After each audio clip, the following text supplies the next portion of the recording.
This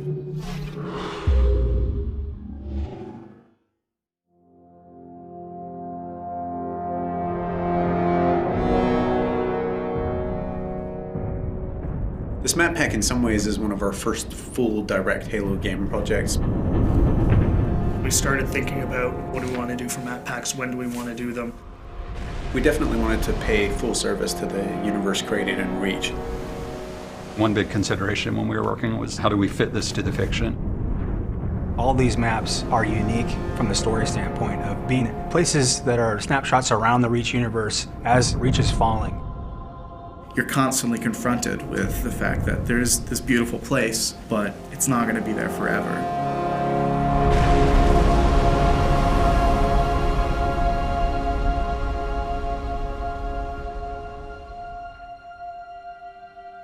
Coming up with the sort of spectrum for a map pack is a really straightforward business and at a very high level. You just say, what do we already have and what do we need to kind of flesh things out? Everyone on the right side is working on super top secret stuff I can't talk about. And then everyone over here is also working on super secret stuff that goes. Certain Affinity, we're an independent developer. It's kind of spread out where we have artists. Down here in Austin, Texas. In little pods. We're about 50 people now. That team has a lot of experience with the engine, a lot of experience with Halo. Incredible Halo fans, obviously, because so many of them have been involved in the games before. On Halo 1, I ended up doing the user interface. Halo 2, I shifted to development. On Halo 3, I was multiplayer online lead. So right from the get-go, we worked really closely with the publishing team at 343 to identify maps that would make sense in the context of Reach. Example of the overgrown stuff that we're talking about. It was great because CA was crazy passionate. Like, these guys just showed up with a huge list. And it was more a question of just, okay, well, we can only make so many of these, so, let's get to ones that we think kind of fit the fiction, fit the flow. There was a lot of exploration and a lot of collaboration between the two groups. One idea that came to mind was, wouldn't it be awesome to have a multiplayer map that you can see the planet getting glassed below you? Condemned takes place high above Reach on a space station, somewhat decimated by Covenant attack. So when we started Condemned, we wanted to make a map that was really fun for close range, but still had some long range sniping stuff in it. We're looking at Lockout specifically. What are some of the characteristics about Lockout that we think are so fun, and how can we take some of those and do them in a completely new map? Something that really pulls infantry together in a really tight environment. It is a circular map. How do we prevent people from just getting in this habit of going in a circle and never meeting each other? The low grab center, which we experimented with a couple different ideas on. Starting this one spot where no matter where you are on the map, you can always get to the action quickly, or you can always get across the map quickly. It does change your gameplay style and things you need to do. And you're kind of a sitting duck when you're sitting out there in low gravity, floating around.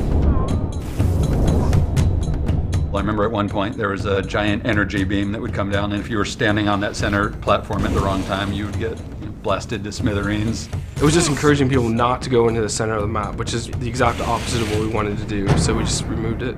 The earliest stages of the art pass were dark and much more creepy. If it's dark and industrial, it's really easy to get lost. So over the course of development, we decided to brighten this space more. And make it still retain a lot of the character we originally wanted, but to make it work. On a really tight map like Condemned, it's critical that the player is able to orient themselves. It actually came down to a lot of art coming in and helping us out and doing color-coded rooms. In the comm room, there's actually a big hologram establishing where it's been damaged and that it had been abandoned. Thinking about it like a facility that you would be in, what kind of signage would be around that would help you navigate an airport or a hospital or a military base. One of the effects which we iterated on the most was the shield door effect. We couldn't make it look like a shield from any other shield effect that you have in Halo because that would communicate a certain functionality. We had to design a new one, and we went through probably 4 or 5 different iterations. Some were way too strong and way too distorted because people want to be able to stand and shoot through the reactor core, and so we couldn't do anything that would really obstruct the view. I think it's going to be really fun when people play it the first time and they think they can go their old camping routines with the shield door and they just get a sticky grenade right in their face and they're going to drop it. At the end, I feel like we have a map which has a lot of mood in each of the spaces and really feels unique, not just in and of itself, but to the rest of all the maps that are within the Halo franchise.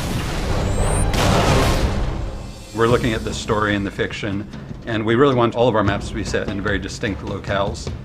Highlands is a military training preserve where certainly Spartans did some training. You have the guard tower in the middle, judging the war games. The Pelican crash landed that had a bunch of Spartan 2s on it. The Covenant coming in and glassing the entire planet. The lighting for Highlands was really based around the idea of a forest fire. The closest thing we could come up with to glassing, nearby glassing. In some of the original concepts that we did, we were really going for more of an abandoned training facility. We had vines growing up, the buildings, and lots of overgrown foliage. Originally, the waterfall, which comes down through the middle of the map, flowed over and actually kind of hid the gully where the ghost is in there. While it's very interesting to do that kind of work, it doesn't really line up with the Halo aesthetic. Sometimes it's really good to just go back to a really simple shape and just get players meeting as fast as possible. From the ground up, we wanted to make a giant expanse with bases in it and vehicles in it. What's the flow of the vehicles going to be? How are they going to move across the map? And then how, on top of that, are the infantry going to move? We made it big because we wanted it to be very vehicle focused. One of the reasons I think it works well as objective is you have so many different options to how to get from point A to point B. It's a weird hybrid of Blood Gulch style map kind of as a foundation, but mixed with these much more complex infantry spaces and these tighter spaces and all this verticality. But also having a variety of different locations that you can kind of hide and sneak and kind of make your way through the map and hopefully find the other person before they see you in the sights. Definitely speaks to the Halo of yore.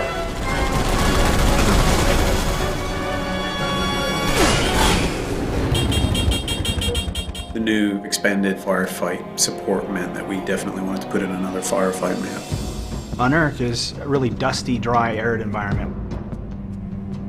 Reach is an industrial world, and its main purpose is a kind of military industrial outpost at the far reaches of human space. It's quiet. You can see the tire tracks on the ground where there's been human activity, but it's gone. It's a ghost town. It's a ghost world. So you're seeing this huge open cast mining facility with these kind of step plateaus where the minerals are being extracted from the ground. The complex itself is built right next to a meteor impact, so it made unearthing the titanium really easy.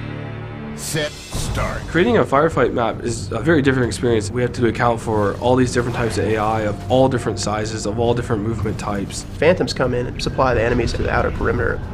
Hunters are almost 2 times the size of a player. When you go to put a door in, can this giant hunter fit through it?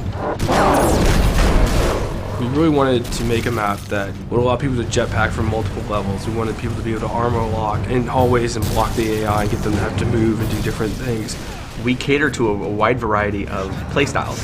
If you want to do close quarters combat, there's opportunity for that in there. If you want to just get in a vehicle and run havoc and run over, 40, 50, 60 grunts, then you can. They want more vehicle combat and firefight because that just adds a different dynamic than just being a Spartan on foot.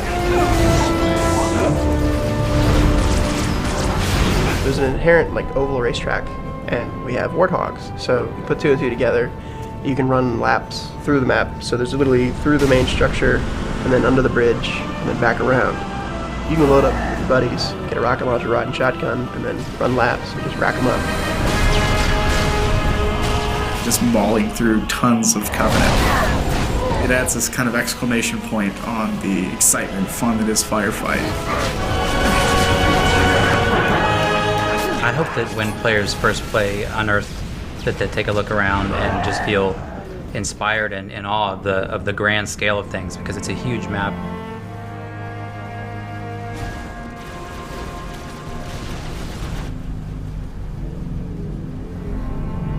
Unearthed is the calm before the storm. Highlands is the storm itself, with all the Covenant ships and the glassing that's happening right there on your doorstep. And then with Condemned at the very end, watching it all kind of go up in flames.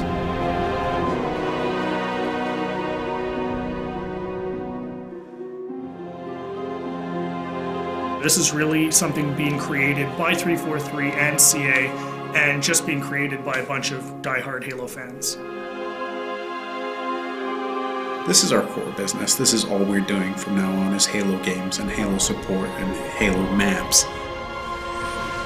We have resources, we have people, and we're going to throw those people and those resources and that talent and that effort to the Halo franchise, and it's a huge responsibility.